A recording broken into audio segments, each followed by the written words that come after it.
Hey loves, this is SR Welcome to my YouTube channel. Don't forget to subscribe, like, and comment. Enjoy. Hey y'all, welcome back to another video. Today I'm going to talk about my all-time favorite black romance movies. Now, I thought I recorded this video before, but I can't find it, so I'm guessing I accidentally sent it to my trash can in my phone or whatever. But it's cool, I'll just do it again. So I'm gonna go ahead and start, and in this video I'm just gonna talk about my favorite black romance movies, and I'm just gonna say why it's my favorite. And then later on down the line I'll review them. Or maybe even do like a watch it with y'all, if that's something that y'all would like. So number one is Love Jones, of course. I named Love Jones in my last video in my favorite romance movies because if I'm being honest, like, it's my number one across the board, my favorite romance movie and my favorite black romance movie. And Love Jones just have all of the components that you would want a romance movie to have. It has the love, it has the drama, it has the romance, it has the problems. And there were a lot of, just like I said in my last video, there were a lot of things in Love Jones that happened that weren't okay, and like I said, I will deconstruct it in another video and talk about those things. But like, it's my favorite movie, romance movie, black romance movie of all time for obvious reasons. I love Darius and Nia's their story, honestly, their relationship. Like, it was real. Like, I feel like in adult relationships we still tend to go back and forth like we've done in like our early 20s, and maybe they were like, I don't even remember how old they were. Maybe they were like in their mid 20s, late 20s. I don't know.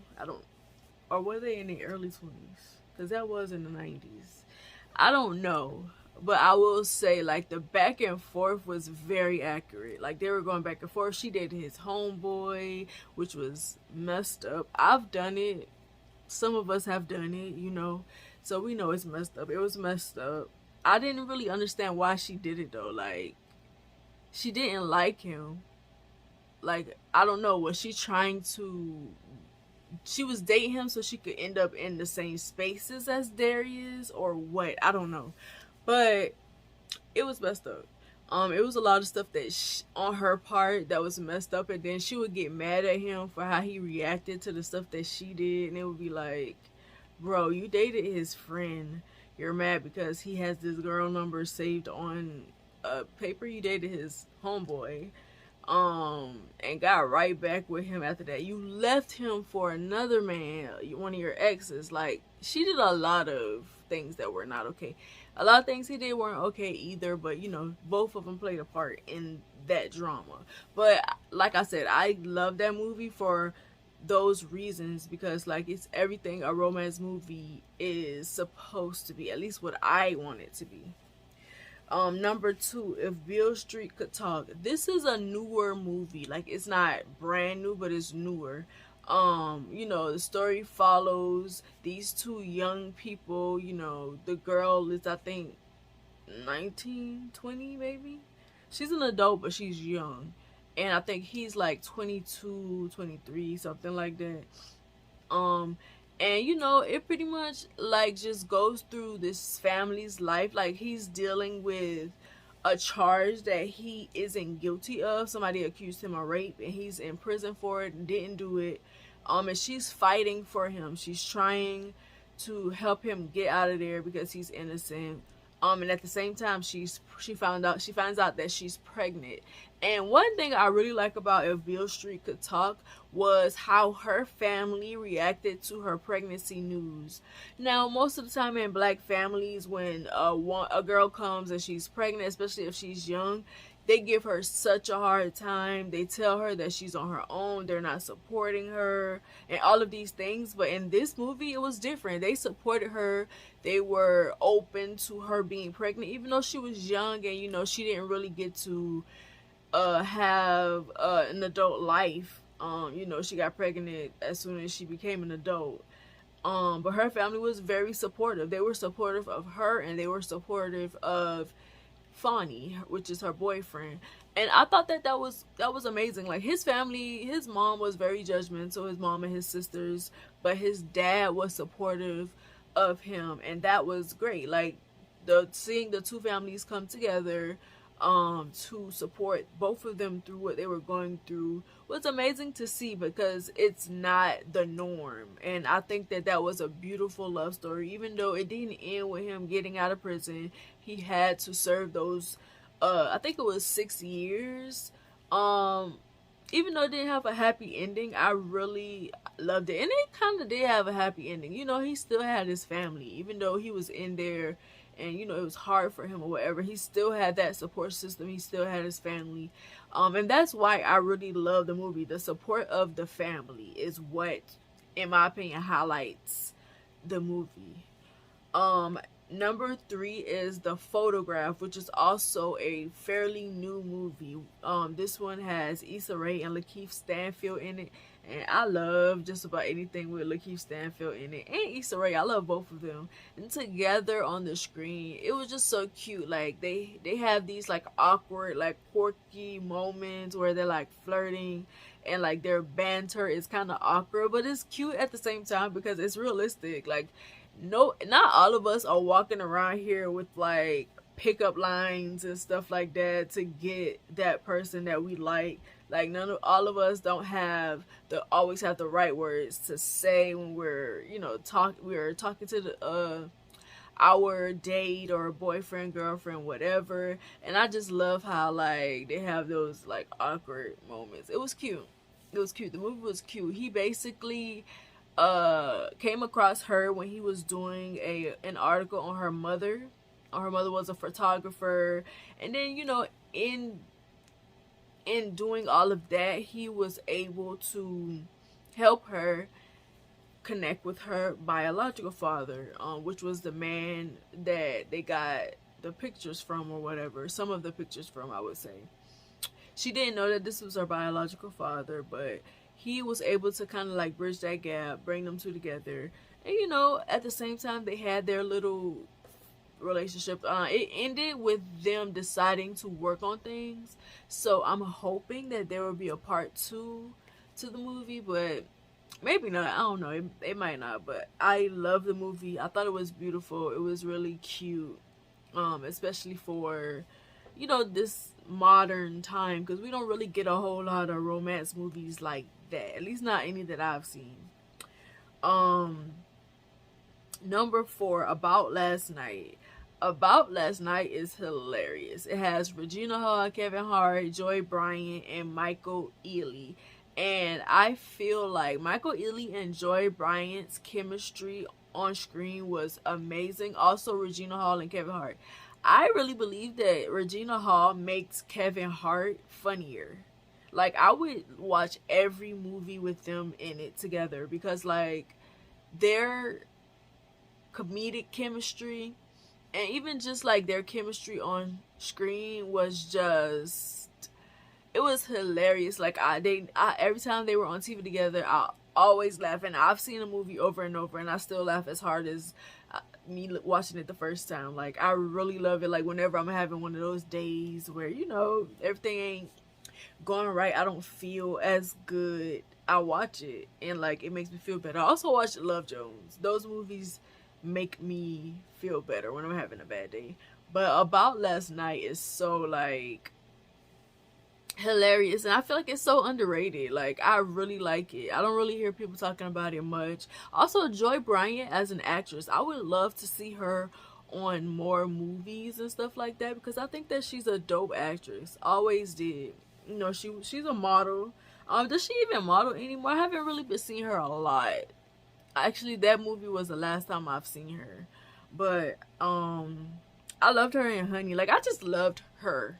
like seeing her, she was beautiful. Her aesthetic was very similar to my own, and I really liked her. Um,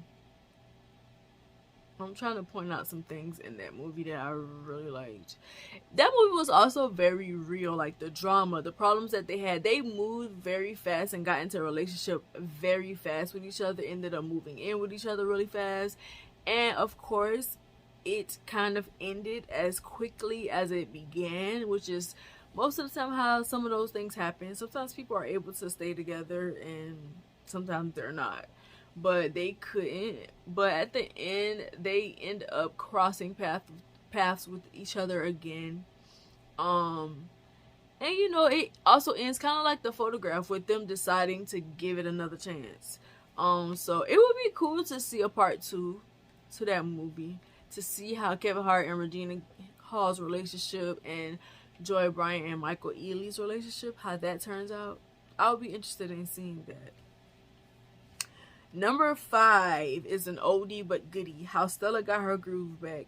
I love every movie with Angela Bassett in it, but I really love her in romance movies, in movies where she plays these characters so well. She's such an amazing actress. It doesn't matter where she is, if it's a comedy, if it's a horror, thriller, or romance, she just dominates. And like, she is such a believable character, and I really love this particular character. You know, an older woman who's divorced and she has a child, and you know, she wants to get back into the dating scene. She meets this young guy, and they hit it off, and she ends up liking him, and then they have to deal with like the whole age differences and stuff like that, as usual. But they overcome it. She's finally able to get over it or whatever. They overcome it, and you know, they come back together. But I really love Taye Diggs and Angela Bassett together. Taye Diggs was so fine back then. Like, he still is good looking now, but back then, like when he was younger in his prime, he was such a beautiful man. Like, he was so fine, like eye candy. Like, and I love most of the movies that he was in as well. It makes me kind of want to go back and look at a lot of those movies, and I might do that today since I am on break. Of course, I'm still working, but y'all know how that is. But yeah, I might watch that, How Stella Got Her Groove Back, today. But yeah, it's a beautiful movie to me. Realistic. Regina King was also in it as Angela Bassett's sister, and I forgot the other girl that plays sister. Beautiful black family, beautiful melanated skin. They were all beautiful in the movie. Like, it was just so, and I love that fact also about the movie. There were a lot of darker skinned black people in that movie, which was great. You really don't see that often. And it was great to see that they were all beautiful people, a beautiful cast, or whatever. Number 6 is Think Like a Man. The whole series was pretty good. It has Taraji, Michael Ealy, it has Kevin Hart, it has Wendy Williams, it has Megan Good, it has, what is his name, Ezekiel? What is his name? It's not Ezekiel. I'm thinking about something else. I forgot his name. The guy that Megan Good was dating. I forgot his name. But it also has Terrence. What's Terrence's last name? Terrence J. Who else? Because I'm missing people. Lala Anthony was in it. Well, Lala, because you know she's not married to Carmelo anymore. Regina Hall was also in that one as well. Well, also Jennifer Lewis, who I love. The best TV mom, in my opinion. Her and Angela Bassett. I love those two. But it was such a good movie. It was packed with a lot of superstars, and I felt like the way that they shared the screen together was amazing. Like, it was a dynamic cast or whatever. Like, they went together really well. Even the pairings, like the ones that they decided to put into couples, I really love it. I think my favorite couple on that movie is Uh, Probably Taraji and Michael Ealy.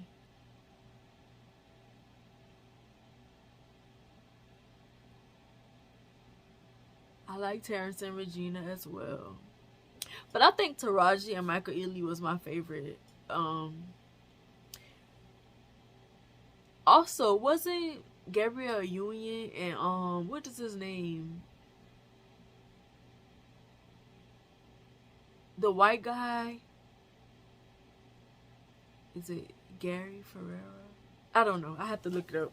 But Gabrielle Union was also in there. I like their relationship as well because I kind of feel like that would be me.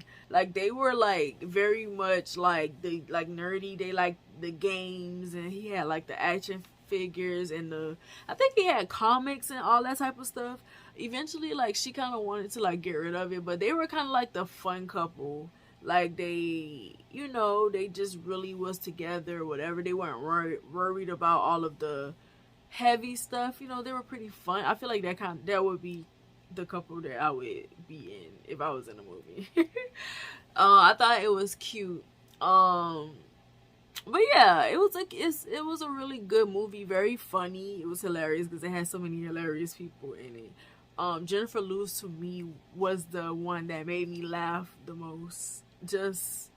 She is just so like effortlessly hilarious, and I love her. The next one is Poetic Justice with Janet Jackson and Tupac. Now, we all love a good Tupac movie. We all love a good Tupac, I ain't gonna say feature because he was a star in this movie. Like, I really like that movie was so dramatic. Like, and it kind of had that like the feel good 90s vibe in it. Like, from them going on a road trip in a mail truck to them stopping at the gas station and just the exchange that they had with each other in all of those moments, to them stopping at a cookout and pretending to be a part of the family. That was to me the best moment. That was so wholesome or whatever. And it also kind of built Janet and Tupac's relationship more when they did that, and like they really got to talk to each other, and they had other moments to talk to each other because they started off with them disliking each other, and they end up liking each other and falling for each other. Then him becoming afraid because you know how people do sometimes. They get scared. They like somebody, they get scared. But yeah, it was a cute movie. One of those cute 90s romance movies that everybody should watch. Everybody and their mom should have watched that movie. It was really good. And like I said, in another video, I will review all of these things separately. Because I just really want to talk about what I like about it. Number 8, Beyond the Lights. Beyond the Lights is probably early 2000s, was it? Or like 2009, 2010, something. It's not that old. It probably came out a couple of years ago. I can't remember.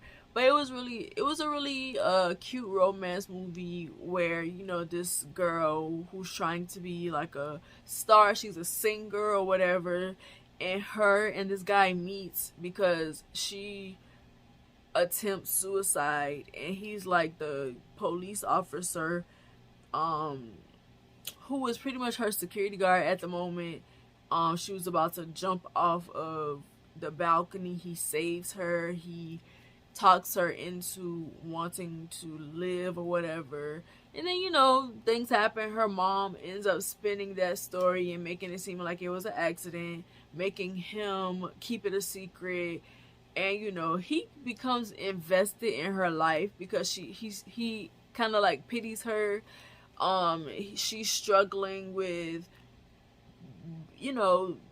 identity crisis. Like, her mom pretty much has shaped her into what she wanted her to be when it came to her career or whatever, and she doesn't really necessarily want the image that her mom is painting, but she goes along with it because she does want to sing. That's something that she likes to do or whatever. She really doesn't know how to deal with it. And he comes along and he starts challenging her and questioning her and stuff like that, which makes her want a change. And you know, they have a relationship where people don't want them together because he represents, I guess you can say, the good, like the good, and she's kind of like the bad star, the bad girl star, whatever. And you know, their families don't want them together for that reason, because it's like they feel like they're ruining each other's careers. But you know, they take it upon themselves to choose themselves first, and you know, have that relationship with each other, build that relationship with each other.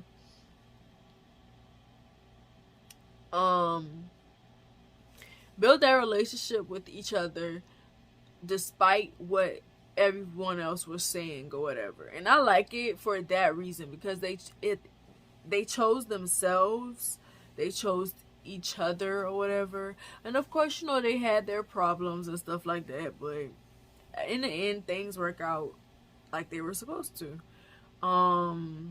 But the movie was a pretty good movie. Like, I liked it. It was different than we're used to seeing, which is what I like about it. It's not the typical romance movie, but it's still really good, and it has a lot of the components that you would want to see in a romance movie.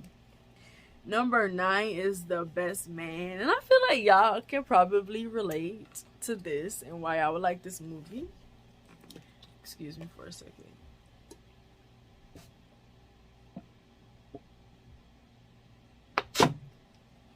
Excuse me.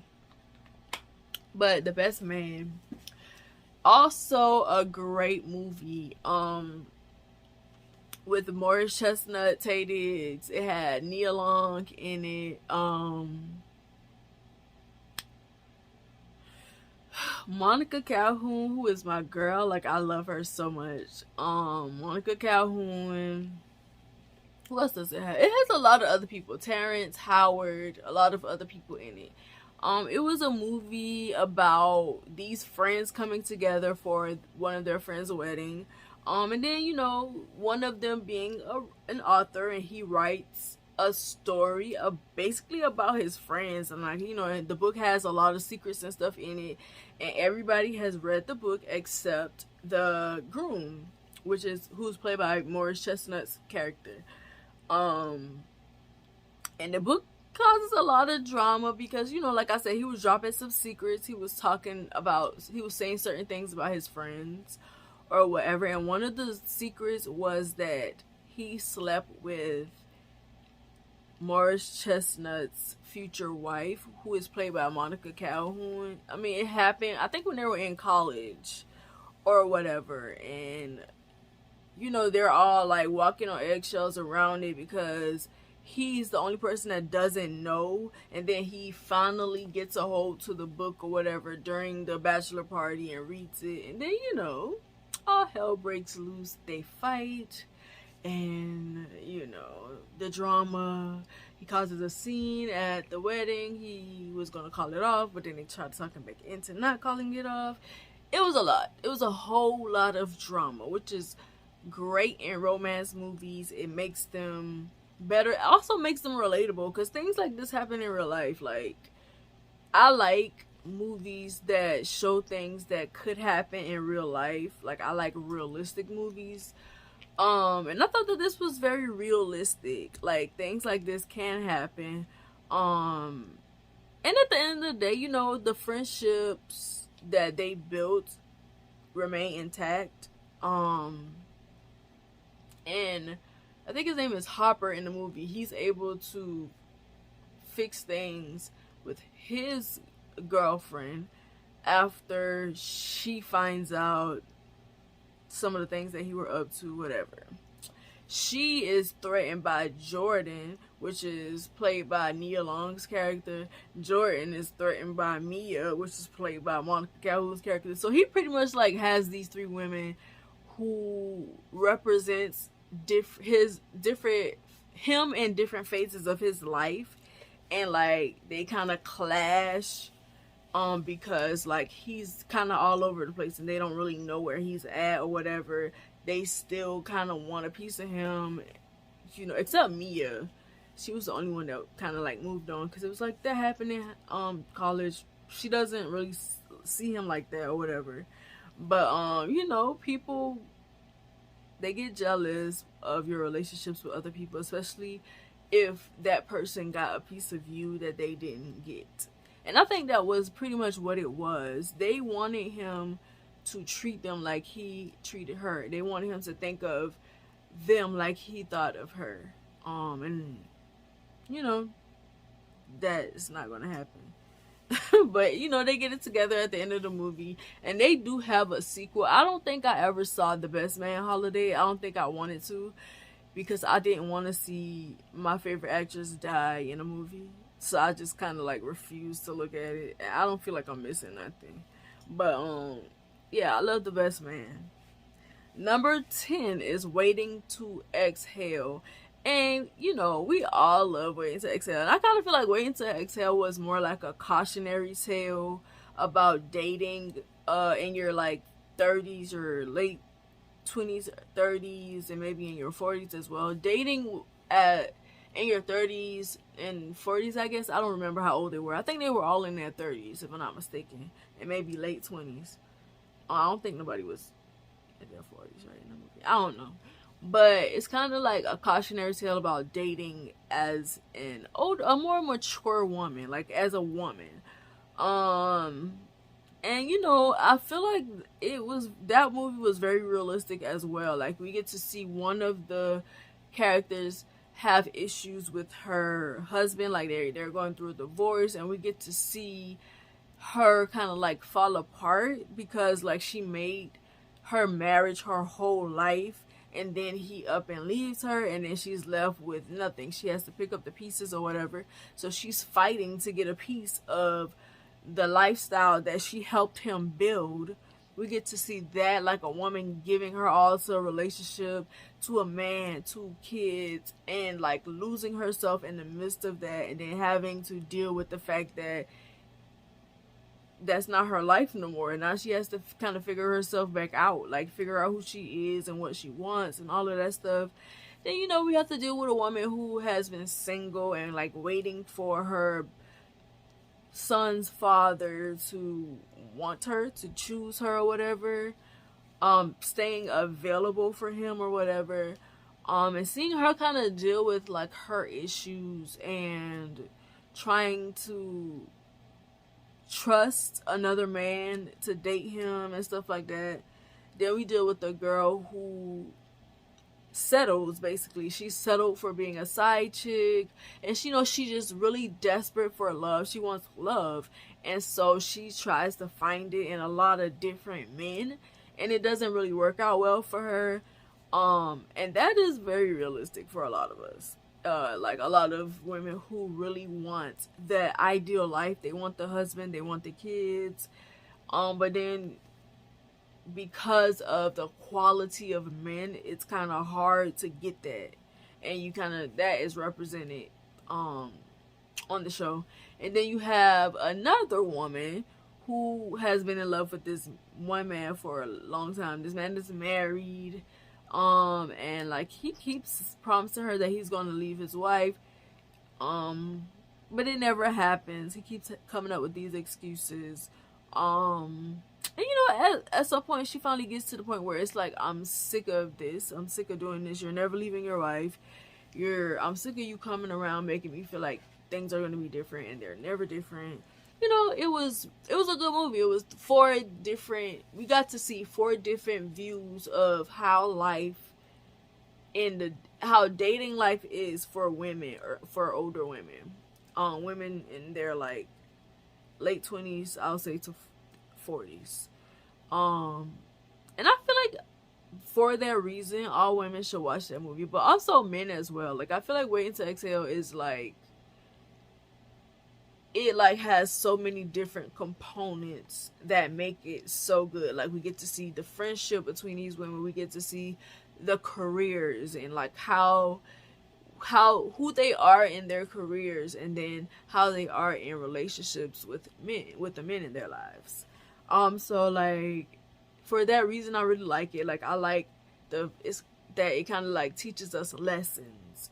And I think Waiting to Exhale and How Stella Got Her Groove Back were written by an author. I can't remember the author's name. It's terrible that I can't because I'm supposed to.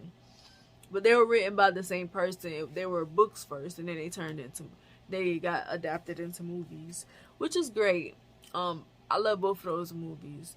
And I think I'm gonna have an honorable mention, and it's gonna be something kind of different. The Brothers. I think I really liked seeing romance from a male's perspective, and to me The Brothers is pretty similar to Waiting to Exhale, when in terms of like seeing the different components. You see these four guys, they're friends, we see how they are as friends, we see how they are in their careers, and we see how they are in their dating lives with the women in their lives. And I really like it. Like, I like them having that brotherhood and like talking about relationships and how they feel about it, and also comparing their past selves to their present selves and how they differ, and like the things that they want now and stuff like that, being supportive to one another. I really like it for that reason. I feel like that movie is also underrated, but I love it. Like, I love seeing things from a male perspective, especially when it comes to romance, dating and stuff like that, because we tend to think that men don't deal with it in the same way as women do, and it is different. The way that we deal with things is different, but I kind of feel like we're the same in a lot of ways. The way that we deal with things and the things that we want, we just don't know, because a lot of times the communication is not there or whatever. Like, we definitely are terrible with communicating with each other. But I really like that movie because it shows things from a male's perspective, and it's kind of nice to see the things that men deal with in their relationship, the things that they want to improve, the things that they want, and like how they go about getting them. I would love to see more movies about men, and even like TV shows, or maybe even like reality series where men want to find that woman or whatever, that perfect woman for them or whatever. Because I feel like we need to see men in that light a lot more, so we can realize that we're different, but we have a lot of similarities. But yeah, that's why I kind of wanted to mention that, because to me it's like the male version of Waiting to Exhale. But of course it's different. The characters are different, the different things that they want or whatever, because you have this one character played by Bill Bellamy, who's a player. I feel like Bill Bellamy plays a player on all of the movies that I've seen him in. Like, he literally is in a movie called How to Be a Player.